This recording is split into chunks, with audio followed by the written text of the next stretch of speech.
तो textile speciality chemical manufacturing company Rossari biotech के quarter one 2026 के रिजल्ट आ चुके हैं। और मैं कहूँगा काफ़ी डिसअपॉइंटिंग रिजल्ट हैं, क्योंकि कंपनी ने क्वार्टर वन में 11% की नेट सेल्स ग्रोथ दिखाई है। और इसका जो नेट प्रॉफिट है वो पिछले साल के क्वार्टर वन के कंपैरिजन में 4% डाउन हुआ है। तो अगर आप देखेंगे ये कंपनी 30% के करीब एक्सपोर्ट करती है और 70% के करीब डोमेस्टिक मार्केट में सेल करती है। तो ये रहा इसके रेवेन्यू का ब्रेकअप। लेकिन यहाँ पर आप देखेंगे जितनी भी टेक्सटाइल से रिलेटेड रॉ मटेरियल सप्लाई वाली कंपनी है, चाहे वो केमिकल की हो या आपका जो टेक्सटाइल का जो रॉ मटेरियल होता है वो सप्लाई करने वाली कंपनी है, वहाँ पे आपको थोड़ा सा प्रॉब्लम दिखेगा। उसका रीज़न है क्योंकि ये सारा रॉ मटेरियल और ये केमिकल बहुत सारा बांग्लादेश इंडिया से ख़रीदता था।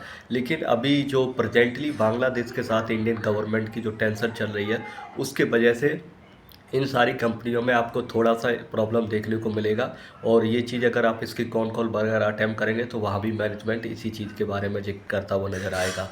और इसके जो क्वार्टर वन और लास्ट ईयर भी आप देखेंगे 10 से 12% की ऐसी ग्रोथ रही थी। पिछले 2-3 साल से इस हिसाब से ग्रो कर रही है कंपनी। और यहाँ पे आप देखेंगे तो एफआईज और डीआईज की होल्डिंग काफ़ी अच्छी मात्रा में है, लेकिन ग्रोथ इस कंपनी में है नहीं है जिस हिसाब से इसका जो प्राइस टू अर्निंग है उस हिसाब से। और दूसरी चीज़ अगर क्वार्टर फोर की कॉन कॉल की बात करूँ तो वहाँ पे लगभग वही 15% की गाइडेंस दी थी मैनेजमेंट ने रेवेन्यू को लेके, और उससे भी थोड़ा नीचे आ रहे हैं। हालांकि उन्होंने बोला था कि लो मिड जो डबल डिजिट वाली ग्रोथ रहेगी तो वही 11 से 15 के बीच में, तो 11% में यानी कंपनी ग्रो करने में स्ट्रगल कर रही है।